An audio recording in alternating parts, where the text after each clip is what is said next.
Assalamualaikum warahmatullahi wabarakatuh.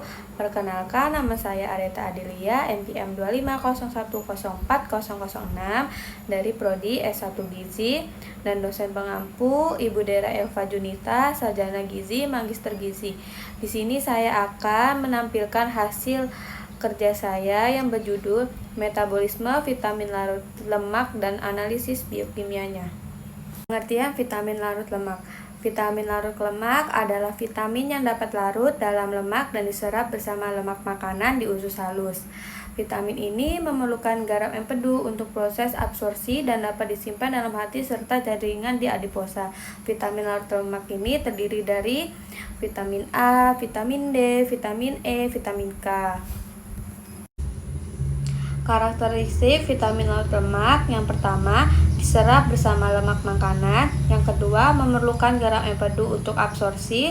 Yang ketiga, diangkut melalui kilomikron dalam darah. Yang keempat, disimpan dalam hati dan di jaringan lemak. Yang kelima, defisiensi dapat terjadi pada gangguan penyerapan lemak. Yang terakhir, konsumsi berlebihan dapat menyebabkan toksisitas. Metabolisme umum vitamin larut lemak: yang pertama, vitamin masuk bersama makanan. Yang kedua, diserap di usus halus dengan bantuan garam empedu. Yang ketiga, dikemas menjadi kilomikron. Yang keempat, masuk ke sistem limfatik lalu ke sirkulasi darah. Yang kelima, diangkut ke hati. Yang keenam, disimpan atau didistribusikan ke jaringan target. Lalu di sini ada vitamin A. Fungsinya menjaga kesehatan mata, mendukung sistem imun, membantu pertumbuhan dan diferensiasi sel, menjaga kesehatan kulit. Sumbernya ada hati, telur, susu, wortel, bayam, dan labu kuning. Metabolisme vitamin A. Yang pertama, vitamin A diperoleh dalam bentuk retinol dan beta-karoten. Yang kedua, beta-karoten diubah menjadi retinol di usus. Dan ketiga, retinol disimpan di hati sebagai retinin ester. Yang keempat, saat dibutuhkan, retinol diangkut ke jaringan melalui protein pengikat retinol RBP. Terakhir, di jaringan retinol diubah menjadi retinal dan asam retinoat. Vitamin A, analisis biokimianya. Yang pertama, retinal merupakan komponen rhodopsin yang berperan dalam proses penglihatan. Yang kedua, asam retinoat mengatur ekspresi gen melalui reseptor nuklir RAR dan RXR. Yang terakhir, berperan dalam diferensiasi sel epitel dan fungsi sistem imun. Akibat kekurangannya, yang pertama ada rabo senja, yang kedua hiperepithalmia, yang terakhir penurunan daya tahan tubuh. Akibat kelebihannya itu, yang pertama kerusakan hati, sakit kepala, gangguan tulang. Vitamin D, fungsinya yang pertama mengatur metabolisme kalsium dan fosfor. Yang kedua, membantu pembentukan dan pemeliharaan tulang. Yang terakhir, mendukung fungsi otot dan sistem imun. Sumbernya itu ada sinar matahari, ikan berlemak, kuning telur, susu fortifikasi. Metabolisme vitamin D itu yang pertama, sinar UV mengubah 7-dehidrokolesterol di kulit menjadi vitamin D3. Yang kedua, di hati diubah menjadi 25-hidroksivitamin D. Yang ketiga, di ginjal diubah menjadi 1,25 sampai dihidroksivitamin D kalsitriol. Yang terakhir, kalsitriol merupakan bentuk aktif vitamin D.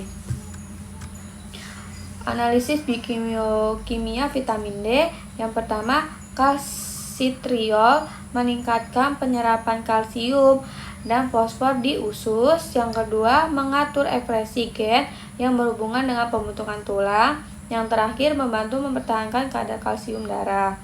Akibat kekurangannya itu, yang pertama, rakitis pada anak, yang kedua, osteomalasia pada dewasa, yang terakhir, osteoporosis. Kelebihannya, yang pertama, hiperkalsemia, yang terakhir, kalsifikasi jaringan lunak. Vitamin E, fungsinya yang pertama, antioksidan utama dalam tubuh. Yang kedua, melindungi membran sel dari kerusakan oksidatif. Yang ketiga, membantu menjaga fungsi saraf dan sistem imun. Sumbernya itu ada minyak nabati, kacang-kacangan, biji-bijian, dan alpukat.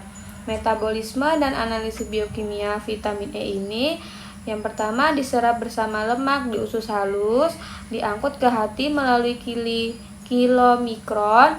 Yang ketiga, bentuk paling aktif adalah atokoferol.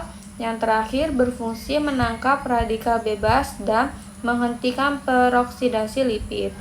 Kekurangannya itu gangguan saraf, kelemahan otot, anemia hemolitik.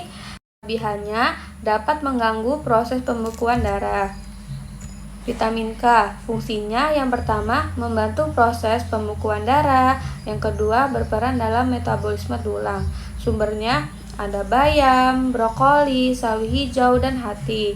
Metabolisme dan analisis biokimia vitamin K itu, yang pertama diserap di usus halus dengan bantuan empedu, yang kedua diangkut ke hati melalui kilomikron, yang ketiga berfungsi sebagai kofaktor enzim Y-karboksilase, yang terakhir mengaktifkan faktor pembekuan darah 2, 7, 9, dan 10.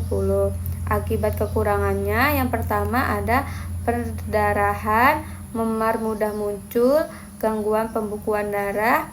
Akibat kelebihannya, yang pertama jarang terjadi pada vitamin K alami. Kesimpulannya, vitamin A, D, E, dan K merupakan vitamin larut lemak yang memerlukan lemak dan garam empedu untuk absorpsi. Vitamin A berperan dalam penglihatan dan diferensiasi sel. Vitamin D mengatur metabolisme kalsium dan kesehatan tulang. Vitamin E berfungsi sebagai antioksidan utama. Vitamin K berperan dalam proses pembekuan darah. Sekian presentasi dari saya. Wassalamualaikum warahmatullahi wabarakatuh.